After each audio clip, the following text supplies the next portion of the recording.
Yo, it's official, boys. Nintendo Switch 2 has been announced and released, and we have an actual picture of what the console looks like. And I showed it. It's gonna be in the thumbnail, but I seen it, and it looks honestly pretty interesting. There isn't really a lot of color as compared to the original Switch. Now I have the Switch. I might get the. I might get the. Actually, no, I'm not gonna get my Switch. But I have the original Switch, right?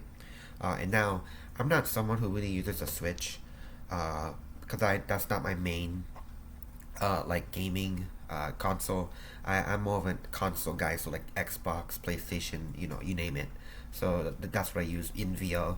But I don't really use my Switch. My Switch just like what's in its little cave in there.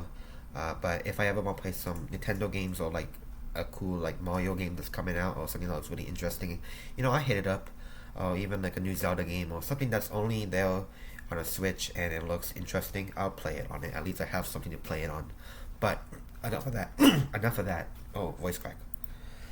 Excuse me, that was very interesting. But enough of that. I want to actually talk about the Nintendo Switch 2 because it just got released. I have a source right here in front of me and I'm gonna read it off of here. So yeah. Polygon. So it says here, as previously reported, the console is closely modeled on its hugely successful predecessor. It's a hybrid console, playable both in portable mode and TV via use a dock with detachable Joy-Con controllers. So it's basically the normal Switch or Switch OLED or like whatever you want to call it. So it's just a normal Switch. The hardware's reveal confirms that Nintendo Switch 2 will be backwards compatible with both physical and digital games from the original Switch. So it's able to run, the original Switch games, which is good because that's what a normal console should do. My Xbox Series X is able to run 360 games, Xbox One games, and also the new Series X exclusives, you can say. So that's good. It can do physical, it can do digital, and it's able to run original Switch games. That's good. It's supposed to. If the hardware is better than the Switch, it should be able to run the original Switch games perfectly. It also appears to confirm that Switch 2 Joy-Cons will be connected magnetically to the console and that it featured a U-shaped kickstand. Okay, so obviously a U-shaped kickstand, yeah, it's just a U, but it's actually connected magnetically to the console. The normal Switch, right? The normal original Switch, like the red and blue controllers, and then that big black rectangle with a small screen in it. That Switch, it uses like a connecting. So there's on the actual controller, there's like a black thing, and you can just connect it right into it. It slides in, that very iconic Switch sound. But this one is magnetic. So I guess like if you were to take it out, you probably have to like do this, like you have to like open it, or if you want to take the controller out, you probably have to like open it like this, or or maybe I don't know. It's magnetic, so it should just attach on it immediately. The Switch 2 will also feature a second USB-C port and a new button on the right Joy-Con controller. So there'll be a new button. We don't know what that button is. I don't have the picture in front of me, but yeah, that's what we got as far as like like what it can offer, what it can do, and like what's in it to see about the Switch. So we really don't know anything else about it.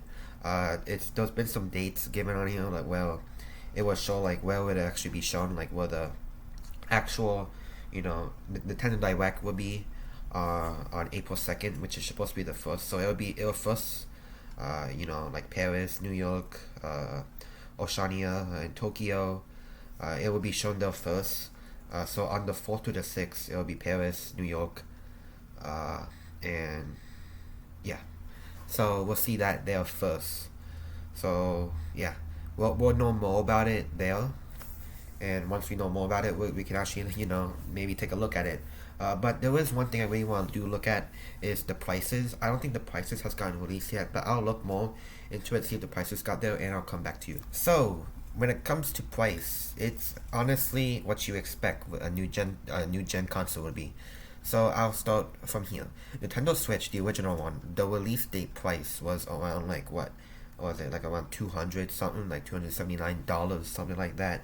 And for a new like handheld console, that's pretty it's pretty interesting price. The Switch OLED, which is like the better Nintendo Switch, or like Nintendo Switch Plus, that was $350. Interesting. But the Switch 2 is way more than that. It is actually coming at you at a whopping $449 for the Switch 2. And if you want the Mario Kart bundle, because the one when they revealed it, it was actually showing like a new Mario Kart game, which is hype too. Like there's gonna be a new Mario Kart game, but when I was showing that, there's actually a bundle that you can get with the Mario Kart game, and that gives you up like I think maybe like $500 at most. So yeah, it's pretty dang expensive. So if you want to cop this, and if you're if you're like a broke person like me, uh, wait for it. Or if you have the normal Switch, just play it. And if you have the Switch OLED, just stick with it for now until the prices get lower, or until Black Friday happens, or until Cyber Monday happens. Cop it. But I just want to make this video just talking about it because I've seen it everywhere and it looks interesting to me. So yeah, the Switch. We'll know way more about it on April 4th. And yeah, pretty hype. I'm actually pretty excited to see this. But again, I'm not really a Switch user, so not as hype. But it's pretty interesting. I want to see it. That's it. Thanks for watching.